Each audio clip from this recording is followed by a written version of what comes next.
Hello दोस्तों, आपके अपने यूट्यूब चैनल एग्ज़ाम वॉरियर पर आपका स्वागत है। दोस्तों, आज के इस वीडियो में हम लोग क्या सीखेंगे?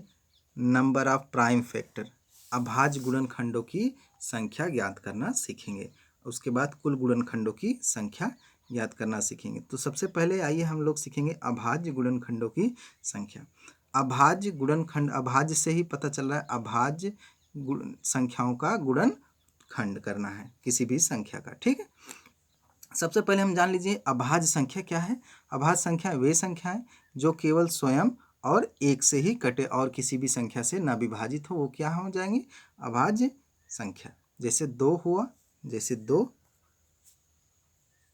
3, 5, 7, 11, ये सभी संख्याएं क्या है? ऐसे आगे भी मिलते जाएंगे।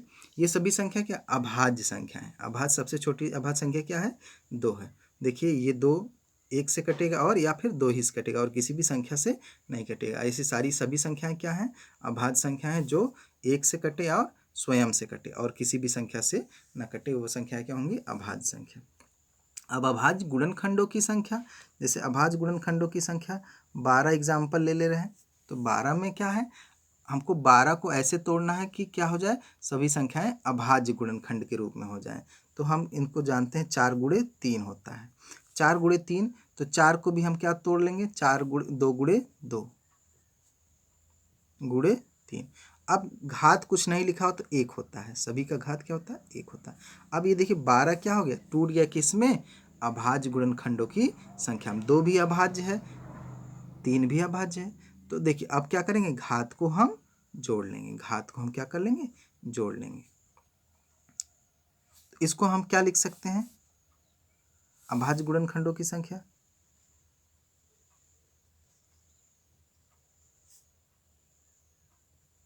खंडों की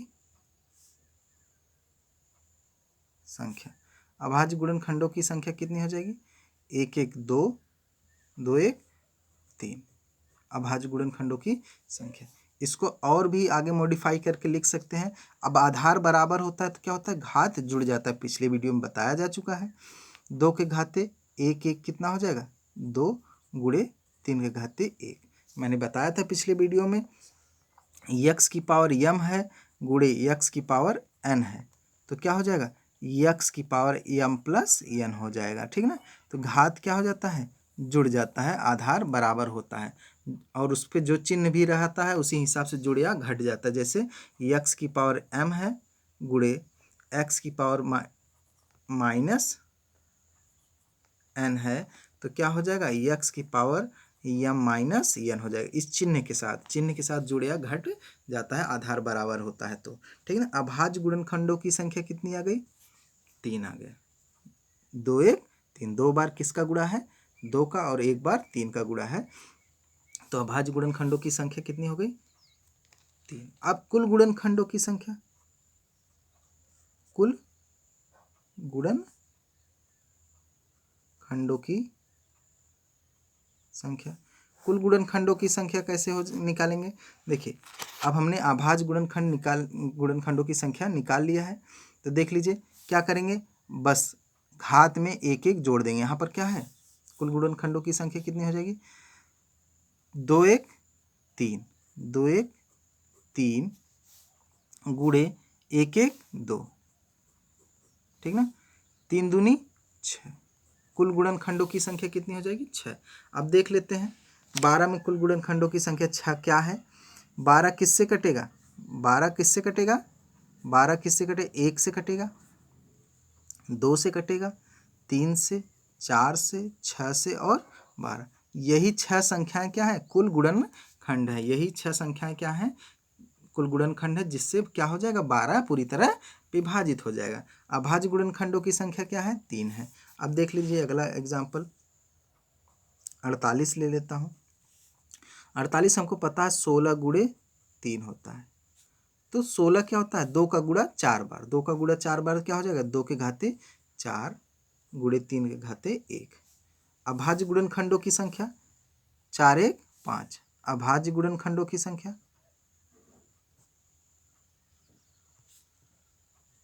खंडों की संख्या बराबर कितना हो जाएगा? 4 1 5। 5 क्या है? अभाज्य गुणनखंडों की संख्या है।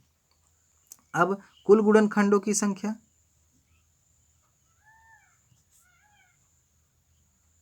खंडों की संख्या कैसे ज्ञात करेंगे?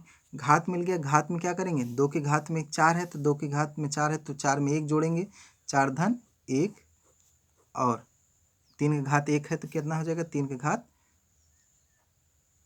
में 1 है तो कितना? 1 धन 1। तो देखिए 4 1 5, 1 1 2, 5 दूनी 10। कुल गुणनखंडों की संख्या 10। 10 ऐसी संख्या है जिससे क्या हो जाएगा? 48 पूरी तरह विभाजित हो जाएगा। वो देख लेते हैं अभाज्य गुणनखंडों की संख्या। अभी तो 48 में छोटा संख्या गिनना आसान है, लेकिन बड़ी संख्या मिल जाएगा तो मुश्किल हो जाता है गिनना। तो हम क्या करेंगे? इसी विधि से हम क्या करेंगे? बड़ी संख्याओं के कुल गुणनखंडों की संख्या निकाल लेंगे। देख लीजिए 48 किससे कट रहा है? 1 से कटेगा, 2 से, 3 से, 4 से, 6 से, 8 से, 12 से, 24 से और खुद 48। 1 2 3 4 5 6 7 8 9 और किसी संख्या से कट रहा है। देखिए 1 हो गया, 2 हो गया, 3 हो गया, 4 हो गया, 6 हो गया, 8 हो गया, 12 हो गया, 16। 16 से भी कटेगा तो क्या हो जाएगा? पूरे गुणनखंडों की संख्या कितनी हो गई आपकी? 10। कुल गुणनखंडों की संख्या कितनी होगी? 10। ज़्यादातर एग्जाम में पूछता है अभाज्य गुणनखंडों की संख्या, तो हम लोग ज़्यादा फोकस करेंगे अभाज्य गुणनखंडों की संख्या निकालने पर। आइए अगला क्वेश्चन करते हैं। देखिए 8 के घाते 20 गुणे 15 के घाते 24, 15 के घाते 7 के घाते 15,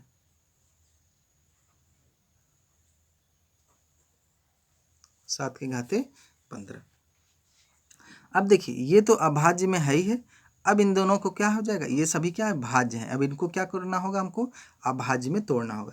तो 2 के घाते 3, यहाँ 8 को क्या कर सकते हैं? 2 के घाते 3 पूरे की पावर 20 गुणे 2 की या सॉरी 15 को क्या लिख सकते हैं? 5 गुणे 3 के घाते 24 गुणे 7 के घाते 15। अब देखिए कोष्टक के ऊपर अगर घात लगा है तो क्या हो जाएगा? दूसरे घात से आकर गुणा हो जाता है।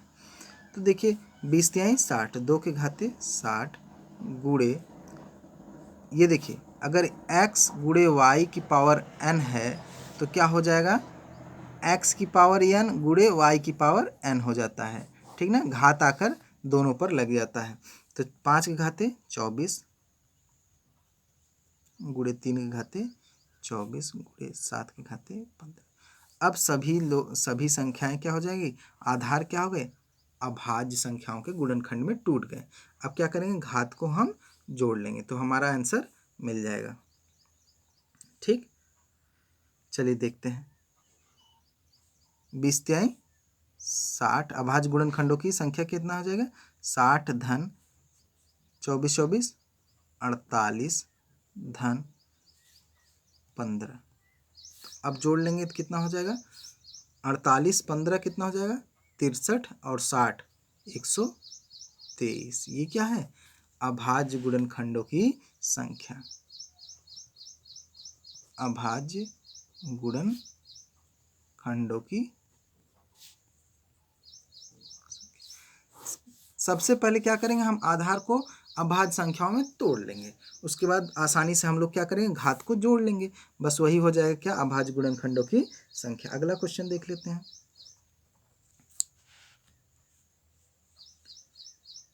6 के घाते 10 गुणे 7 के घाते 17 गुणे 11 के घाते 27। अब देखिए 6 ही यहाँ पर क्या है? एक भाज्य संख्या, बाकी सभी क्या है?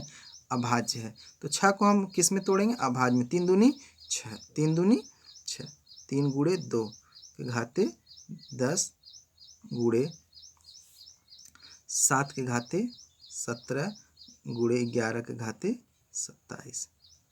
तो 3 के घाते 10, 3 के घाते 10 गुणे 2 के घाते 10 गुणे 17 के घाते 7 के घाते 17 गुणे 11 के घाते 27। अब क्या करेंगे, हम सभी अंश को जोड़ लेंगे, वही हमारा क्या हो जाएगा, आंसर हो जाएगा। तो सॉरी, सभी घात को जोड़ लेंगे, 10 10 10 20 और 17 कितना हो जाएगा, 37 37 27 कितना हो जाएगा, 64। ये कुल क्या हो गया, कुल अभाज्य गुणनखंडों की संख्या। ठीक ना। अब अगला देख लीजिए, 960 960 के अभाज्य गुणनखंडों की संख्या ज्ञात करना है। 960 मतलब ये 96 गुणे 10 है, तो 96 को हम तोड़ देंगे तो कितना हो जाएगा, 32 गुणे 3 गुणे 10। 32 कितना है, 5 2 के घाते 5, 2 के घाते 5। 32 में 2 का गुणा 5 बार करेंगे तो क्या आ जाएगा, 32 आ जाएगा। गुणे 3 के घाते 1 गुणे 5 दूनी 10, 5 के घाते 1 गुणे 2 के घाते 1। अब हम अभाज्य गुणनखंडों की संख्या निकालते वक्त ये नहीं कि आधार बराबर है तब जोड़ने लग जाएंगे, समय लग जाएगा। तो हम क्या करेंगे, डायरेक्ट घात को जोड़ लेंगे। बस हम ये देखेंगे सभी जो आधार हैं, आधार के गुणनखंड हैं, ये सब क्या है, अभाज्य होने चाहिए बस। तो देखिए 5 1 6, 5 1 6, 1 7 1 8, ये क्या हो गया, कुल अभाज्य गुणनखंडों की संख्या। अभाज्य गुणनखंडों की संख्या। अब कुल गुणनखंडों की संख्या ज्ञात करने के लिए क्या कर देंगे हम, 5 1 6, मैंने बताया था अंश में 1 जोड़ेंगे, 6 गुणे 1 जोड़ेंगे कितना हो जाएगा, सॉरी ये यहाँ पर क्या करना होगा, हमको आधार को 1 करना होगा। तो यहाँ पर 5 1 6 घात है ना, सॉरी यहाँ पर 2 के घाते, इसको क्या लिख सकते हैं, 2 के घाते 6, 2 के घाते 6 गुणे 3 के घाते 1 गुणे 5 के घाते 1। तो यहाँ पर क्या हो जाएगा, 6 1 7 हो जाएगा, सॉरी 6 1 7 हो जाएगा, 1 1 2 हो जाएगा और 1 1 2, 2 दूनी 4, 7 चौका 28। ये क्या हो गया, कुल गुणनखंडों की संख्या। कुल गुणनखंडों की संख्या हो गया। ठीक ना। 28 क्या है, 28 ऐसी संख्या है जो क्या करेंगे, 960 को पूरी तरह विभाजित करेंगे। तो आगे एक क्वेश्चन और कर लेते हैं इस पर, जिससे पूरा डाउट क्लियर हो जाए।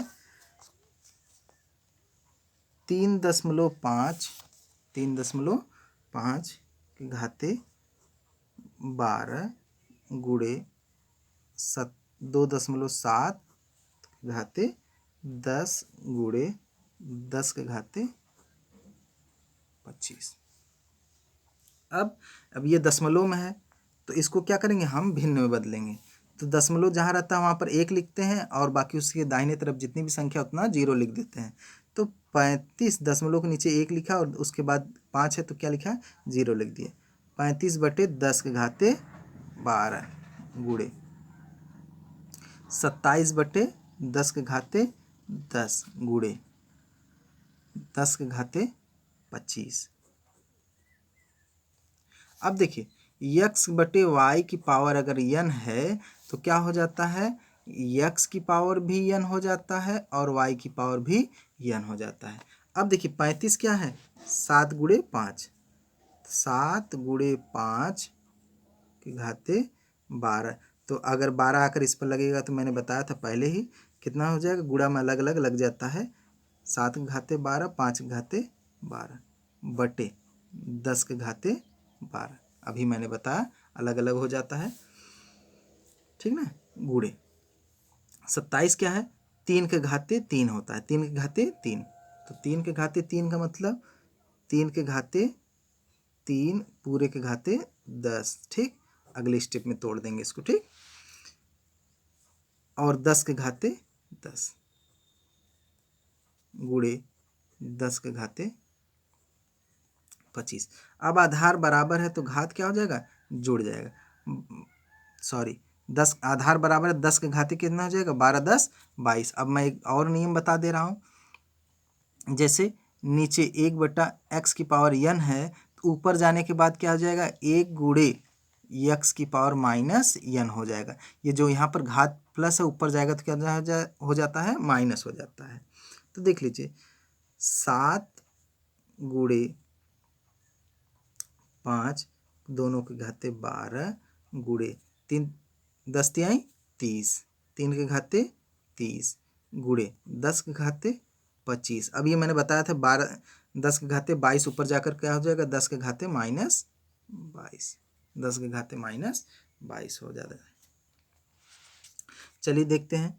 अब देखिए 7 गुणे 5, ठीक ना, घाते 12 गुणे 3 के घाते 10 गुणे, अब देखिए 10 में से 25 में से 22 जाएगा तो कितना हो जाएगा, 3 जाएगा ना, तो 10 के घाते 25 माइनस 22, ठीक ना।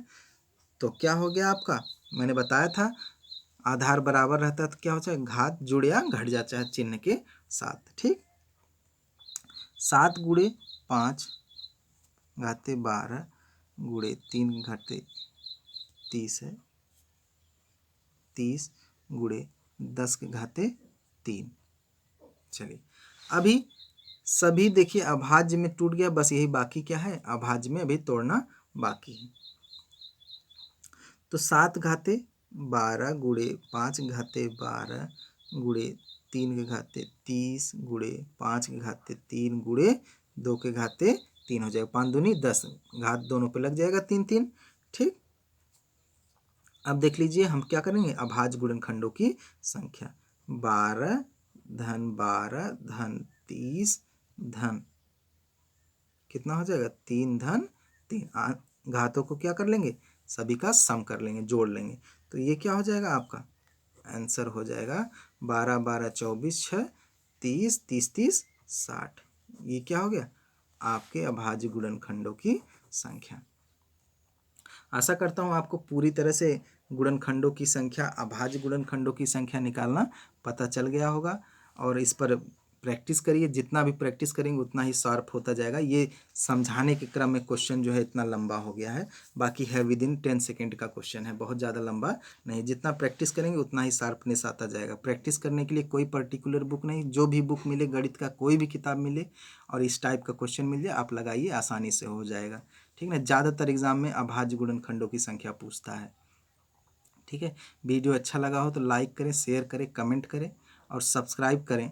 आप लोग वीडियो देख लेते हैं, सब्सक्राइब नहीं करते हैं, ये गलत बात है। आप लोगों को अगर लाभ हो रहा है तो आप लोग सब्सक्राइब करिए और शेयर करिए, और लोगों तक भी ये वीडियो पहुंच सके, ठीक है। धन्यवाद।